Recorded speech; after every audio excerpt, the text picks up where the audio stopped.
আমরা নন্দীগ্রামের পাকিস্তান বলে মনে করি। আমরা ওদের ভোট আশাও করি না, ওদের কাউন্টিংও করি না। প্রলয় বাবু, আপনার লজ্জা করে না? আপনি আজকে যাদেরকে পাকিস্তানি বলছেন, যেসব মুসলমানদের ভোট আশা করেন না বলছেন, আমি একটা কথা মনে করিয়ে দিই। প্রথমে একটা কথা বলুন তো, আপনি কি নন্দীগ্রামের হিন্দুদের, মানে আমাদের মতো হিন্দুদেরকে গাধা ভাবেন না, পাঁঠা ভাবেন না, ছাগল ভাবেন বলুন তো? আপনি যদি আমাদেরকে গাধা ভেবে থাকেন তাহলে ডাহা মূর্খ হচ্ছে আপনি।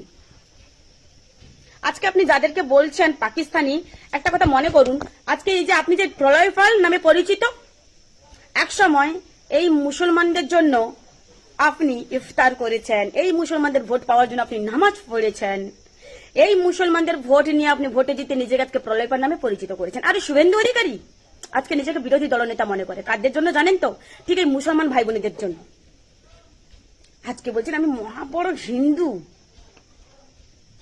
মানি না আপনাকে, আমি হিন্দু পরিবারের মেয়ে বলছি, মানি না আপনাদের মতো 2 নম্বরই মানুষদেরকে, যারা নিজের স্বার্থের জন্য সবকিছু করতে পারে। আমি মুসলমান ভাই এবং বোনদেরকে বলছি, এই প্রলয় পাল কে? নন্দীগ্রামের প্রলয় পাল যখন এত বড় কথা বলেছে পাকিস্তানি, তাহলে প্রলয় পালকে তো প্রমাণ দিতে হবে পাকিস্তানি কারা।